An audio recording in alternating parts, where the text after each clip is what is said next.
Assalamualaikum warahmatullahi wabarakatuh. Baik, saya Indah Magdalena dari kelas Agribisnis 5A izin menyampaikan tentang perdagangan internasional ekspor karet. Baik, langsung saja ke materinya. Apa sih itu ekspor? Ekspor merupakan kegiatan pengeluaran barang dari daerah pembiayaan. Apa itu daerah pembiayaan? Daerah pembiayaan ini merupakan suatu bagian wilayah dari Republik Indonesia yang meliputi wilayah darat, wilayah perairan, dan juga ruang udara di atas. Juga termasuk tempat-tempat tertentu yang ada dalam zona ekonomi eksklusif serta landasan kontingen. Produksi karet merupakan polimer hidrokarbo yang terkandung pada latek beberapa jenis tumbuhan. Indonesia merupakan produsen karet alam terbesar kedua di dunia setelah Thailand dengan produksi rata-rata 2,2 juta top setiap tahunnya atau 26% dari total produksi karet alam dunia.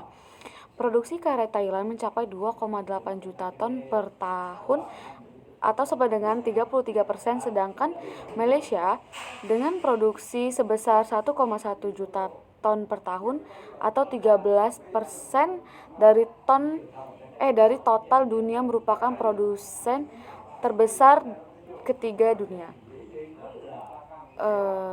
Langsung saja ke perkembangan konsumsi karet. Konsumsi karet alam global tahun 2012 diperkirakan mencapai 11,3 juta ton atau tumbuh 2,7%. Pertumbuhan konsumsi karet tahun 2012 tersebut lebih tinggi dibandingkan dengan tahun 2011 sebesar 2,1%. Pertumbuhan konsumsi tersebut berasal dari pertumbuhan sektor otomotif terutama di kawasan Asia seperti Cina dan India. Jepang yang pada tahun 2011 mengalami penurunan konsumsi karet alam karena adanya bencana tsunami diharapkan akan kembali pulih di 2012. Pemasaran karet.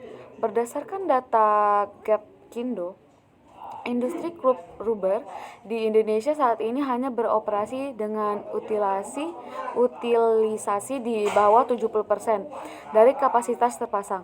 Hal tersebut diakibatkan oleh semakin sulitnya mendapatkan bahan karet atau bokar karena adanya penambahan pabrik crop rubber, peningkatan produktivitas perkebunan karet khususnya milik rakyat mutlak dilakukan untuk mengejar kebutuhan pabrik crop rubber yang tinggi.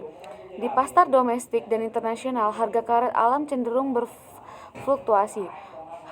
Puncak harga real karet alam terjadi pada tahun 1995 dengan puncak real di pasar internasional sebesar US 1,815 per ton.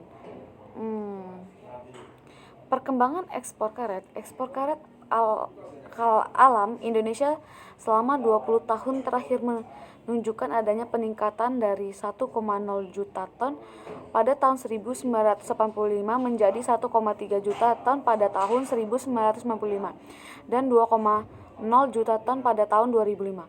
Kenaikan nilai ekspor karet tersebut lebih banyak didorong oleh faktor harga dibandingkan kenaikan volume. Kenaikan harga karet di dunia terutama disebabkan oleh meningkatnya permintaan sejalan dengan pesatnya pertumbuhan industri otomotif dunia. Untuk perkembangan harga ekspor, pada mulanya masyarakat perkaretan Indonesia memperoleh keuntungan cukup besar sampai 10 kali lipat dari 300 sampai 400%. Hal akibat oleh depresiasinya nilai tukar rupiah terhadap dolar Amerika sehingga harga nominal yang diterima petani meningkat. Namun karena peningkatan produksi pada masing-masing negara produsen utama karena karet alam akibat nilai jual meningkat menyebabkan ekspor karet alam dari Indonesia dan negara produsen lainnya melebihi kapasitas penyerapan konsumsi karet alam dunia sehingga hal ini mengakibatkan harga karet alam yang jatuh. Akibatnya terjadi penurunan harga yang merugikan petani karet Indonesia. Baik, sekian presentasi dari saya. Apabila ada salah kata saya mohon maaf, kepada Allah saya mohon ampun. Wassalamualaikum warahmatullahi wabarakatuh.